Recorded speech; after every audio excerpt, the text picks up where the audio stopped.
at RAGT23 here with Marni Penning and Jennifer Jill Araya, who are book narrators. How fun is that? Yeah. And you've actually narrated my books. I have. I've narrated 3 of your books. That's excellent. That's how I sort of met you, was online. You were talking about it. Yeah, I did the Summer of No Attachments first. Yeah. And I do a lot of social media promotions when my books come I know, you're out. fabulous at it. Thank you. You really are. You're so good at it. I have so much fun. It's like my own little show on TikTok, which Yeah. is really, really fun. But then, yeah, and then you messaged me and you're like, hey, you know, Yeah. we started talking. And then I got to do the Honeymoon, Cottage, and the Little Flower Shop. That's so fun. So, And you did such an amazing job. You know, when I listen, like a lot of times they'll send me pics of voices to choose from. Yeah.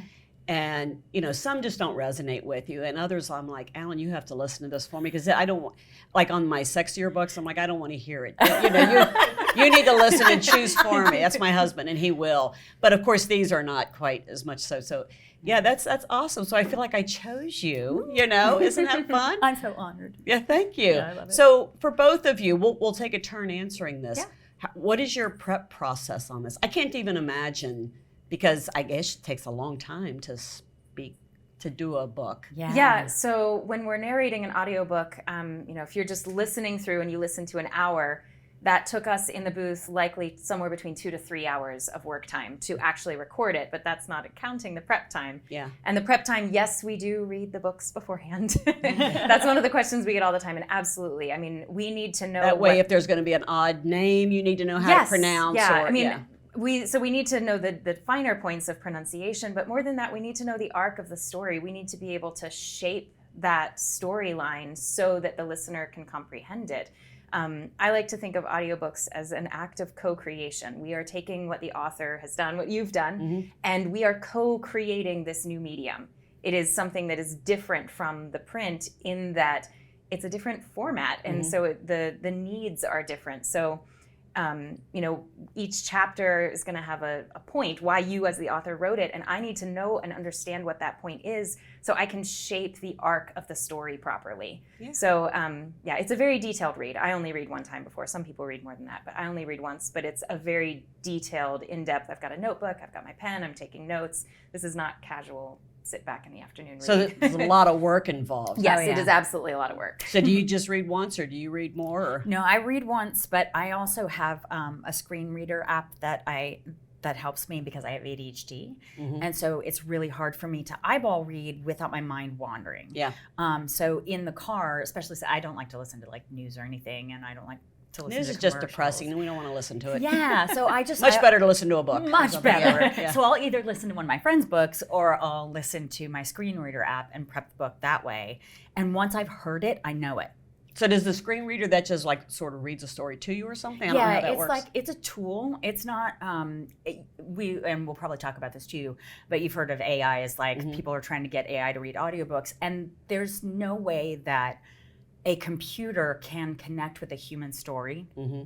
They might sound like a human for a little bit, but for long form narration, which is hours and hours, if you want to turn off a reader, just give them multiple hours of AI, because there's no connection to the story whatsoever. And we can put in inflection like 17 different ways to read one sentence. And also we need to know, like, say it's a murder mystery, or say there's like a secret element, like in the Little Flower Shop. I need to know who's doing all the social media. Yeah. So I can put like little spins on it. I won't tell anybody. But I need little to know. clues as you go along, so you got the right emphasis on the right I mean, thing. those red flags need to be dropped appropriately with not too much emphasis, so that we're not making it obvious who the culprit is if it's a thriller or whatever, but also they need to not be totally de-emphasized. I mean, it's a very delicate balance to make sure that the listener is going to absorb exactly what the author is intending. Right. That's awesome. Yeah. You know, there was this survey that came around from publishers, and they wanted, it was about audiobooks, because the audiobooks are growing. It's one of the biggest, fastest growing mediums right now. And they gave you little clips to listen to, and they wanted to know which one you liked the most, and you could tell immediately which one was the AI voice. Yeah, the uncanny valley I can't kicks imagine in real quick. anybody was going to choose that, because it seems like that would be so disruptive to the book experience. Yeah, absolutely. I mean, like, you can do it on YouTube right now. As soon as you click onto a video, you know immediately which ones are not human narrators, and it's just It's just who love very audiobooks- monotone and flat. Yeah. And even if they do like little tweaking, not people natural. who love audiobooks love their narrators. Yeah. And I'm sorry, like totally Yeah. that. They love their narrators, and they are really, really devoted to the medium of audiobooks. And so I don't think getting, connected with an AI will ever be part of that. I hope not. I feel that way about most things, though. I feel that way about, we were talking with Sylvia Day about the artwork. Some people are going with AI artwork, and I don't want to run an industry out that doesn't need to be run out, because there's a lot of nuance that goes into it. Yeah. And I like that much more. I don't think you can sit down and talk to AI No. and say how you're feeling about something, you know? I know. So- AI can be a tool. Like a tool that Marni uses to prep her books. Yeah, exactly. Yeah. But it will never be a replacement for a human being, and it shouldn't be. I hope not. I hope you're correct. I don't have a lot of faith I'm putting these it out days. there. Yeah, putting it out there in the world. Everyone pay attention. Yeah. That's right, yeah. Well, I feel that way about everything. So I feel like we have to put it out there. We have to put kindness out there, because Yes. there's too much not kindness. We have to put respect out there, and we have to put human elements, humanity out there. Audiobook narration is an art form, and art form is human. It really is, because that's why I say when I listen to some, you can tell right away, and I don't want that one, Yeah, exactly. So, and other people might love that one, Right. But I think it's like you say, it's part of how people are feeling about things. Excuse me. Yeah. So how many books have each of you done, and how many books do you maybe do at like a week or a month, whatever your time frames are? So I have done, I started in Library of Congress Books for the Blind, and I did about a dozen titles for them. And then commercially, I started in 2019, and I have 220 titles available. Wow. But that is just commercially through Audible. I also have 350 plus graphic audio titles. That's large cast recordings. Yeah. And I'm like a character voice and accent specialist for them. So if you need a Scottish goblin nanny, I'm your girl. I want to hear that Scottish Oh, goblin. you want to hear that Scottish goblin nanny? That's great. That's great. I love that. So that's what I do. And then I also do articles for the Curio app. And I've done over 400 articles for them as well. I've never even heard of the Curio app, but okay. yeah, now I've heard of something Now new. you got it. There Yeah. you go. Yeah, so I also narrate for Curio, but I started with them more recently, and I have no idea how many articles I've done. Maybe I've 70, 80, something like that. I don't know. At any rate, for audiobooks, I started narrating in 2018. I'm up to about 350 audiobooks at this point. And I also narrate romance under a pseudonym, so just for branding purposes, not because I'm not proud of that work. I am very proud of it. So that's under Just Isabel. to separate it. Just to separate like it. authors use pseudonyms. Exactly. So that's under Isabel Ruther. And you asked about how many books we do at a time or whatnot. And honestly, I don't think of my schedule. I mean, the work is books, but I don't think of my schedule in terms of books. I think of my schedule in terms of finished hours. I know how many finished hours of audio I can do in any given week if I don't have other things going on. Yeah. And so that's how I manage my schedule. And I typically do between 12 to 18 finished hours a week, which is more than a lot of narrators do. That is true. I like So my how work. many? 12 to 18. My brain was wandering to book plots. I'm sorry. I was thinking, would it be nice to write a narrator? And I missed the part about how many. So we can go down that tangent, but there are some really fun books that are based around audiobook narrators. And I'd love for you to there's- do that. there's some really good ones out there. If Carolyn Brown was in here, God only knows what it would be called. But, But yeah, I do 12 to 18 finished hours most weeks, which if I don't have other things going on. Like is this a work from home? Yes. Or do you- So okay. the audiobook studios are primarily in New York City or Los Angeles, and actually Brilliance Audio has a studio in Grand Haven, Michigan. But other than those three locations, you really need to have a home studio if you're going to be doing audiobook narration. And the pandemic really changed things. Yes. Before the pandemic, it was rare that people would have a home studio unless you were doing books all the time. Yeah. And since the pandemic came along, we were very fortunate in That that. summons demons. Don't do that. Oh no! Come to me. That's what someone told me. They said, that's not good luck. That summons demons. I'm like, The Scottish Goblin was friendly. I mean, Yeah, we'll there take you that go. one. those were her demons, not mine. We were very fortunate in that during the pandemic, because we were working from home, we have studios. We have broadcast quality studios. So this our is in your own homes. home. You have a room that's, what does that entail? Is that It's soundproofing or? It's hers is a little bit bigger, but mine is 4 foot by 4 foot and 8 feet tall. Padded on the inside. It's triple wall construction, so it keeps out helicopter noise. It keeps out lawnmowers and leaf blowers. And I go sit in there and talk to myself for hours. Somebody on end. claustrophobic wouldn't be able to do that. so- Correct. Correct. It's not for everybody. Yeah. Yeah, I mean, I sit in a small padded room and talk to myself for 8 hours every day. Yeah. I'm not That's even literally kidding. it. That's the job. Fun fact with my booth is I have a custom built booth that is crazy heavy. And before it came, someone else who has a booth from the same maker said, you need to get your house structurally evaluated to see if your house will hold it. And I'd already ordered it. And I'm like, oh my gosh, what if I can't even put this thing in my house? And the structural engineer came and I was like, is my booth going to fall through your ceiling? And he said, yes. So he designed a special platform of 2 by 12s that are spaced 6 inches apart, that are directly into the load-bearing studs of my house that support this booth. And so my booth is on a raised platform, and thank goodness it's an old house that has tall ceilings, so I can still have a regular height. So it comes Booth. something you assemble once it arrives? How Yeah, does it's in panels. Most sound booths that are for home studios come the same way. They're in panels of some sort, and the panels are then attached together, but Neat. multi-wall construction.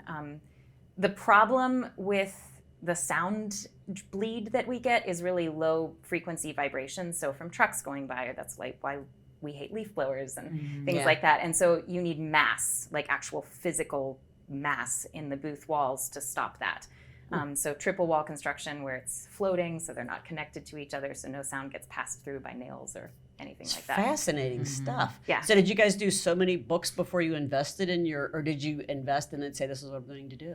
I had Because that sounds like an investment to me. It is totally an investment. My booth and your booth too weighs about the same as a small car. Wow. And costs about the same as a small car. That's why I was going to Yeah, fall through yeah. the house. Yeah. So mine is actually on concrete, on risers in the basement. So I have, it's underground. So I have all of that. This is earth, sounding more too. claustrophobic by the moment. Yeah, it's true. I do have like one of those like window breakers Yeah. in there. So if like the handle would ever we fall actually off. know Yeah. narrators who've gotten stuck in their booths and didn't have a way to get I out. say no one would hear you scream, Yeah, so- I mean it's really recommended that you like keep a screwdriver in there so you can at least disassemble the door handle if something's wrong with the door. Because For real, don't forget I mean your they're screwdriver. giant soundproof doors, so like in order to even shut my door, I have to lean backwards against it because it's all padded. And yeah, if something went wrong with that door mechanism, I'd be stuck. This has gone down a path I never expected. I know, Holy right? cow. Exactly. Now we're in mystery thriller land. I know this. yes. It's super fascinating stuff. I just never even considered. We have a few questions from attendees, if that's okay. Yeah, absolutely. So they said, "How does someone become a narrator?" You are totally in luck because everything you need to know is online. Oh, really? Okay. Yeah. So it is narratorsroadmap.com is something that a woman named Karen Cummins wrote. And she takes copious notes on everything she's ever done and then shares it with everyone. Oh, nice. So she's been an audiobook narrator for decades. Since the early 2000s, I think. Yeah. And a really long time. Yeah. And she writes everything down and then she puts it out there and says, here's all the free Here's information for you. Yeah. Exactly. And it's Andy Arndt was my college roommate and she's an Audible Hall of Fame narrator.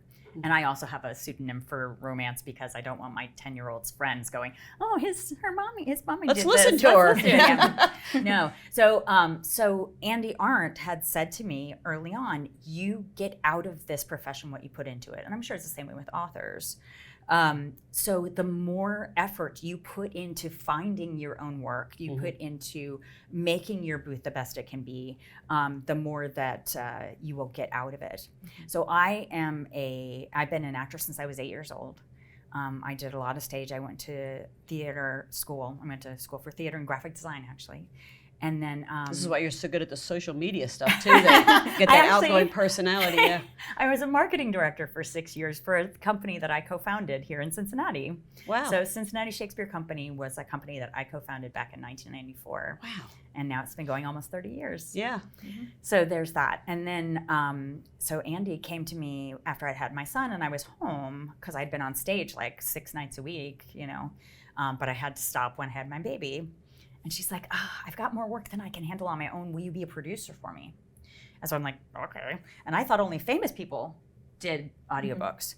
So I was like, she taught me everything about producing an audiobook. And then she's like, you really should be doing this. You've got the acting chops and you can be with your family. Oh, and you have a very good voice for it. Thank you. I'm sorry I haven't heard you yet, but, No, that's but okay. I have heard her. She's also amazing. She's Yeah, also I'm an sure. audio-winning I'm quite sure, narrator.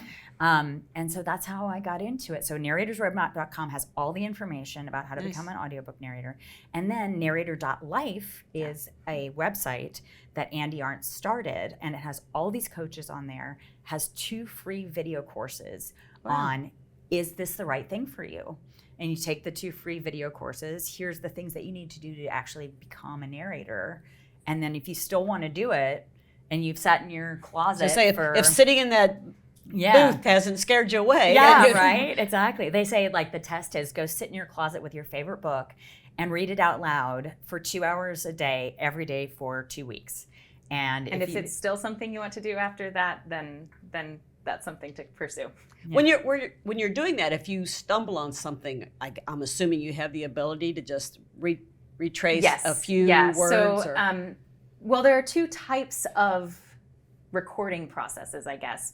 One is called open roll, and that one you'll have a director on the other line with you, and the director will be marking the script. So if you make a mistake, say I said the instead of the director, if I don't catch it, the director will stop me, and then I'll just go back to the beginning of that sentence and start again. And so the director will mark the script. So the editor later doesn't have to actually listen and catch all the mistakes themselves. They'll just rely on this marked script. Nice. So that's open roll.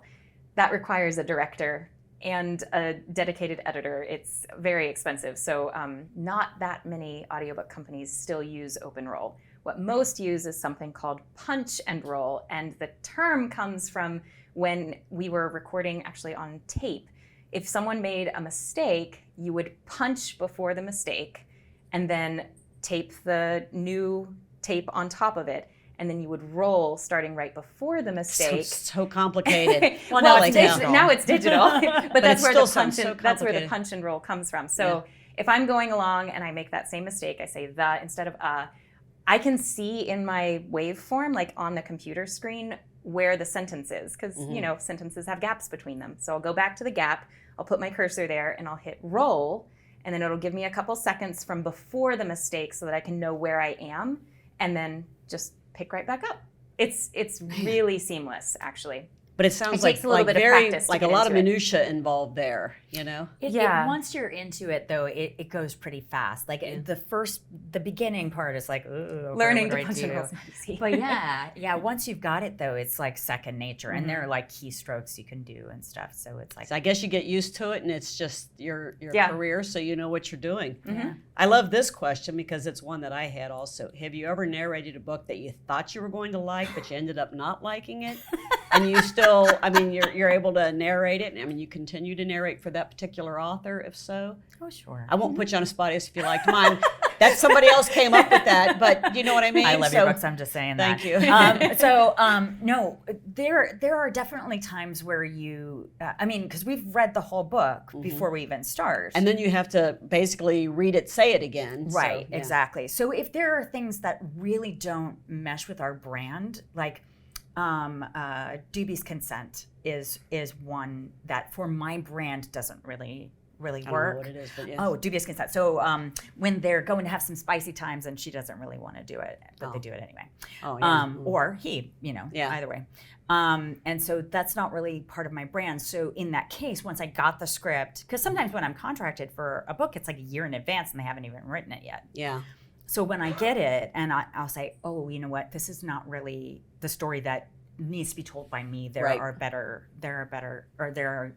more appropriate narrators for this. Yeah. People who make their living doing specific ones like that. Mm-hmm. Or if the character's been written and say, and this has happened to me too, the character is of Black and Latinx descent, and it wasn't written when I was contracted to do the role. Yeah. And so I'll send it back and say, this is really not my story to tell, but here are 3 narrators that I know of, and I'm sure that you know different narrators. And often the producer doesn't even know. Yeah. Because they don't get a chance to read the whole book ahead of time. So are there books that we don't like that we've done? I mean, she's saying yes. I can tell. I mean, just every reader is going to have their preferences. There are quite a few books that I've narrated that I wouldn't have chosen on my own, as in my personal reading time to read, but it's my job. Number one. Still do a good. And number two, the characters are people. I mean, I know they're fictional characters or whatnot, but they're people and they deserve me to do my absolute best and to give everything that I possibly can. I mean, whether or not I like the writing style or like the storyline is completely secondary to the fact that I have to be these characters for the hours that I'm in the booth, and they deserve my best, always. Do you guys each change voices for characters? I know not always, but sometimes. Or, So it's Marni's specialty, but but I do. She's got that I do goblin also. thing going on, yeah. Yeah, but no, I do too. My background is actually in opera, and so I've got a very wide range. I mean, I speak where I speak, but I've got a very wide pitch range to my voice, which helps. But pitch is not the only thing. So if you've got a character who's finished going backwards, I narrated a series of 4 fantasy books where the 4 main characters were 14-year-old girls who all grew up in the same town. Like, how do you differentiate their voices? They're all the same age. They grew up together. And so I leaned into who they were as people. So one of them was very bookish. So I sort of thought of her having this kind of stance. So she's going to lean over a little bit because she's always reading a book. And like, she's really excited about what she talks about because she's like so intellectual and into it. And one of them does dressage. So she's got that really prim and proper posture. She's of a little bit higher socioeconomic class than the others, and her mom makes sure that everyone knows it. So she's a little bit up here, and she's, got a very different style of speaking, and the way that she talks is just different. And then there's another one of the 4 who's basically a street kid, and she gets in a lot of physical fights, and so the way that she talks is really different. Like, she's not got that kind of prim and proper upbringing. That's it seems like there's almost a lot of acting involved. It is all acting. It is Yeah. acting. So you're almost acting it out as you read it. 100%. Yeah. I mean, so cool. it's physical in that what I do with my body will change, but I'm sitting in a chair while I narrate. Not everyone does. But you have to express that then through your voice. Yeah, but just subtle body changes make a huge difference to your voice, more than you would realize. Oh yeah, no, I was just going to say, and it drops you into that character immediately. Yeah. So like when she's ready to do that, the street kid just sit like this, and all of a sudden that voice comes out. Yeah. The dressage person like that. Well, it probably helps you to remember. Well, it would me. I don't know if you to remember the character that you're in at that particular moment too by adopting that. Yeah. So this says, Marni, which do you prefer, writing or acting? And have you been able to write a script and then play the part? Awesome. What a great Very good question. So somebody researched Somebody you. definitely went on my website. So I'm also a playwright. And my dad's a writer. My sister's written 2 books. On the way here, I outlined a romance. Wow. The true story of me and my husband, because our second date was in Madrid, and he flew me over to Madrid and like left me money in an envelope at the Ambassador Hotel, and we stayed in the bridal suite. Like it's total romance material. Nice. So I really love writing, so I'm definitely going to narrate that one.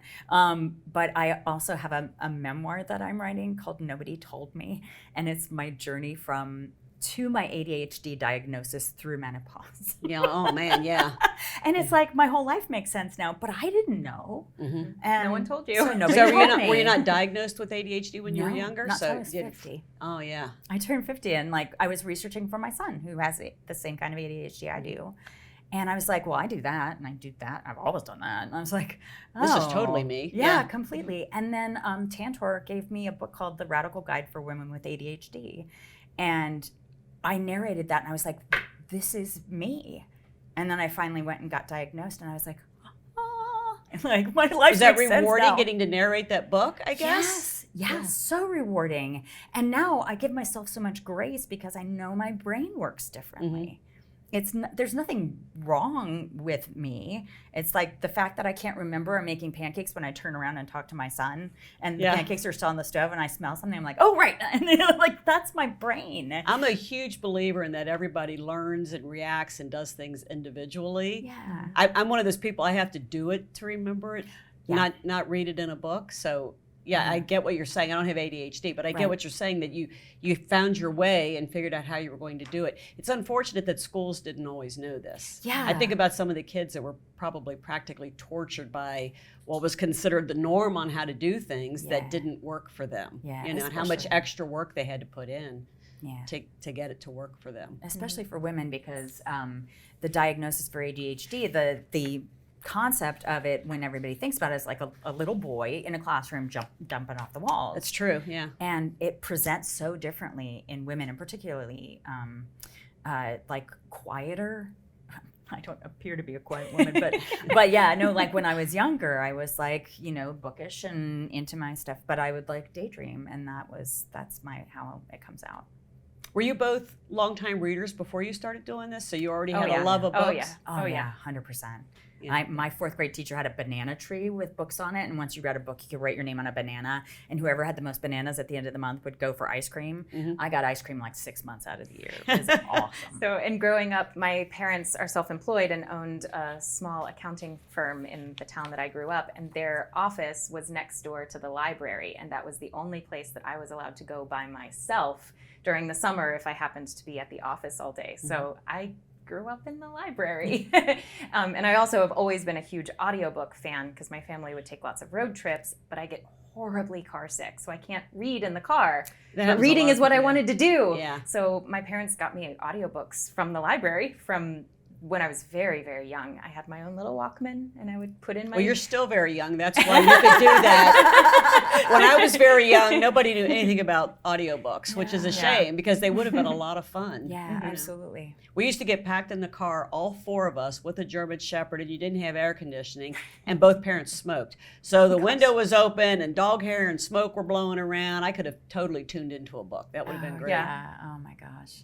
So that we have 2 more questions. Someone said, do you use real people as inspiration for character voices? 100%. I knew you were both going to nod. Oh yeah. One of my favorite things to do is go to a really busy place and sit down like in the middle of it and just listen as people walk past to how their physicality impacts the way that their voice It's sounds. sort of like people watch, but you're people but listening. I'm people listening, yeah. And I also will do that if I'm listening to the news, or someone's being interviewed, just listening to what their voice sounds, and then trying to mimic that with placement and the phrasing, the pacing, because people speak at different speeds. Yeah, and different cadences drive me bonkers. Yeah. I'll be like, why do they speak like that? But it's real people. Yeah. Yeah, they need absolutely. a narrator to teach them how to do that right. Yeah. Well, but as narrators, we need to encompass all of human experience. I mean, yes, the main character typically is going to be someone that's relatively close to how we identify, otherwise we wouldn't have been chosen for the book. But the characters in the book are not all going to be carbon copies of the main character. We need to voice everyone. So we need to voice the, elderly, crotchety old neighbor, and we need to voice the 2-year-old boy who's the cousin, and and everyone in between. So yeah, people listening is fun. To give them authenticity. Do you people listen? It's interesting. I do people. I love listen that back. phrase. Yeah, I do people listen. Like I'll often comment. Like if we're somewhere, I'll be like, "Oh, that's a character." Yeah. So like mine is always me as the main character, and the hero is always as comfortably as I can talk for long periods of time at this level. And then his best friend is going to be a tenor. So the tenor's sort of like up here in my nose region. So if you think of your body like a clarinet, right? You've got resonances all the way down here, all the way up through your neck, and all the way up through your face and through your head. And so like there are some little kids that are up there, right? Yeah. So then like for the girl best friends, because there's always like 4 in a room talking, I'll go Sex and the City. So like one is always a Samantha, and she's like the sexy one that's over in the corner like that. And then there's the Cynthia Nixon character who's like talking straight, like very, very straight. And then there's a Charlotte who just doesn't know what's going on. And he's like, that kind of stuff. And then there's the Sarah Jessica Parker is usually the main character. Yeah, that's fascinating stuff. I love that. The last question, do you ask authors for a character info sheet, like when you're, just to get a better feel for the character before you go? But it sounds like you read the book first anyway, so. Yeah, so sometimes, if we're lucky, we will get the information from the publisher that's got that info in there. And I always appreciate it when I get that edit sheet along with the manuscript. Almost never do we get it, but every once in a while we will. And that helps me make sure that I'm seeing the characters the way the author intends. The way the authors saw them. That the author's intent is something that I'm absorbing. So I like to look through that ahead of time if I get it. Most of the time we don't get it. The only time I remember ever asking an author for a character list is a sci-fi and alternate history author that I've worked with. And actually, I'm getting ready to start another of his books. The next one that I'm doing is 26 hours, and he writes space opera style. So I think the character list for the book that I already did for him had somewhere on the order of 120 characters.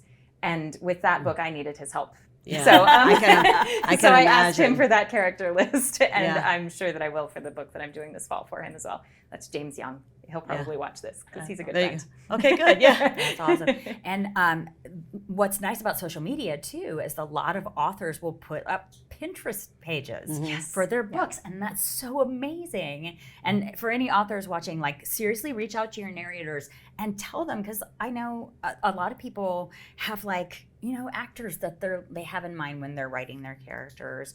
I'm working on one right now where there's, like, pictures of the different characters, like inspirations, and what their pace is and what their accents are, and if they're medium, low, or high. And it's really fascinating, and we love it. Yes. So you saying that reminded me, this past spring, I was one of 6 narrators. Well, no, I think it has like 10 narrators, but there were 6 main characters on a YA fantasy series where there were 6 superheroes, and I was one of the superheroes. Oh, we're both on it. Oh, we're both on it. Sorry, Marni. No, that's Sorry. okay. I'm a bad guy. I'm not one yeah, of the not one of the superheroes. 6. But the author for that one, for the 6 main characters, had hired an artist to do a bunch of different versions of each of the 6 superhero characters, and then posted it on his Instagram. And it's like, this shows me everything that I need to. I can look at this series of pictures of my character, and I know exactly who she is.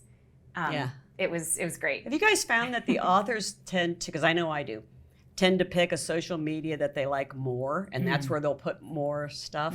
Yeah, 100%. Like you said, Pinterest, and I you know, a little bit here and there, but not much. On Instagram, it's usually whatever I have on Facebook, you know. Yeah.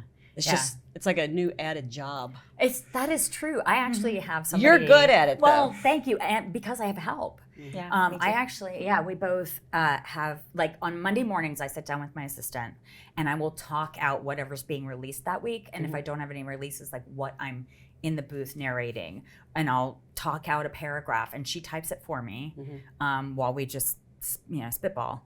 And then I'll send her a picture of, like, me going like this or something. You know, I know, it's always really cute. Yeah, it's always really cute. And then and then last time you were in my little thing with the 3 different books I know, I totally stole that and reshared it. Like, here you go, some social I'm media. I'm so glad. So yeah, it's easy, and then the authors like it too, because it's like, it's an extra. We don't, you know, we don't get paid any royalties on how the book sells, but we're proud of our work.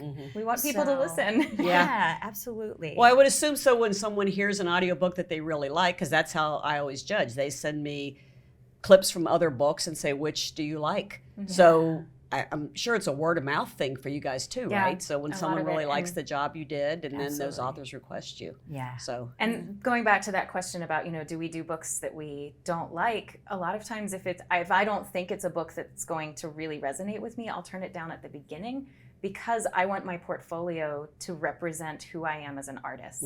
And, you know, if you think of a visual artist's portfolio, that really matters, that curation of what's included. Well, I think of my Audible catalog that way.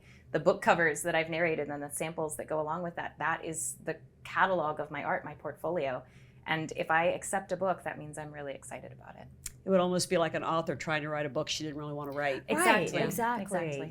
You would probably turn it down at the Yeah, start. I wouldn't. Yeah, I don't. Back when I was first trying to get published, I probably would have done anything. But now I would just say no thanks. But, Yeah. Well, you guys were absolutely fascinating. Thank you so for much for having being us. here. Thank I you. learned so much stuff I had no clue about. It really Like does. It's being like in a padded room. it gets the wheels turning big time. That's So awesome. I loved it. Thank you so much. Thanks for having us, Lori. Thanks, everyone.